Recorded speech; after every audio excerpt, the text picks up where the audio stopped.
तो hello everyone, आज की इस वीडियो में आप सभी का स्वागत है।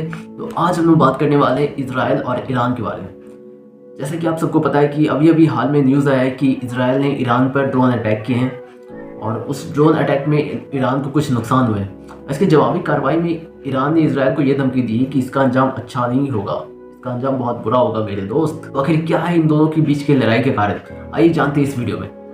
तो 1979 में जब ईरान को आज़ादी मिली थी तब ईरान जो है वो एक कट्टर मुस्लिम कंट्री बनने की ओर निकल पड़ा था और सारे मुस्लिम कंट्रीज़ की तरह उसे भी इजराइल आंखों में खटकता था। क्योंकि आप सभी को पता है कि इजराइल कंट्री कैसे बना, नहीं पता तो मैं बता देता हूँ। वर्ल्ड वॉर 2 में जब ज्यूज़ को वहाँ से जर्मनी से खदेड़ा गया तब उसके बाद वर्ल्ड वॉर 2 के बाद ज्यूज़ ने कहा कि नहीं, हम अब जर्मनी में तो नहीं रुकेंगे, इतना आपने हमारा सत्यानाश वहाँ पर कर दिया है, तो अब हमें तो कोई दूसरी कंट्री चाहिए।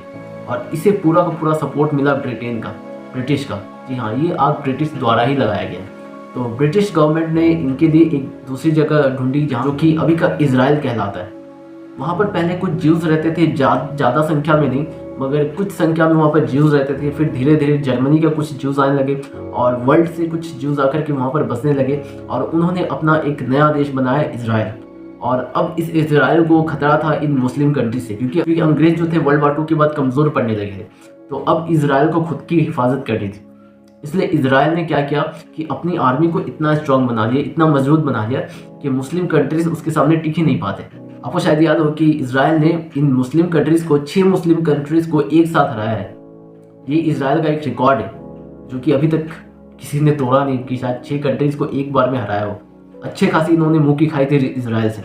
उसके बावजूद बार बार इजराइल से टकराने के लिए आते रहते और इजराइल जो है अपना बाउंड्री जो है वो बढ़ाते जा रहा।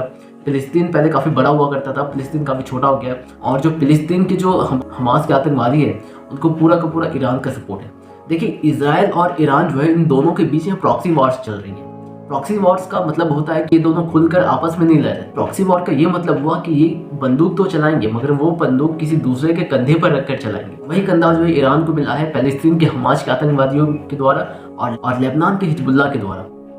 हमास और हिजबुल्लाह इन दोनों को ईरान पूरा सपोर्ट देता है और सीरिया में भी जो बशर अल असद की जो सरकार है उसे भी ईरान सपोर्ट करता है।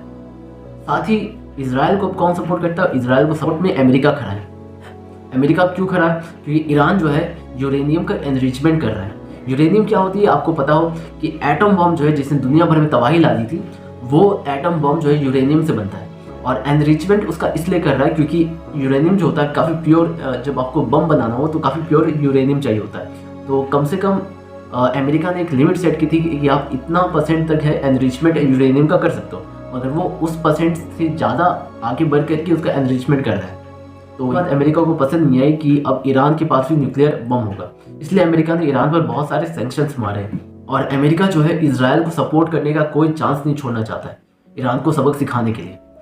और दूसरी तरफ ईरान भी बौखलाया हुआ है अमेरिका के सैंक्शंस के कारण, क्योंकि तेल तो ईरान के पास काफ़ी सारा है मगर अमेरिका के सैंक्शंस के कारण ईरान जो है अपना तेल ठीक से बेच नहीं पा रहा है।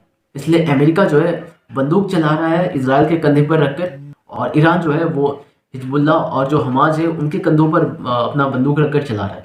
और आगे इस लड़ाई में क्या होता है, जो भी अपडेट निकल के आता है मैं आपको अपडेट वो देता रहूँगा। और जाने से पहले प्लीज़ इस चैनल को सब्सक्राइब कर दीजिएगा और वीडियो को लाइक ज़रूर कर दीजिएगा। Thanks for watching this video.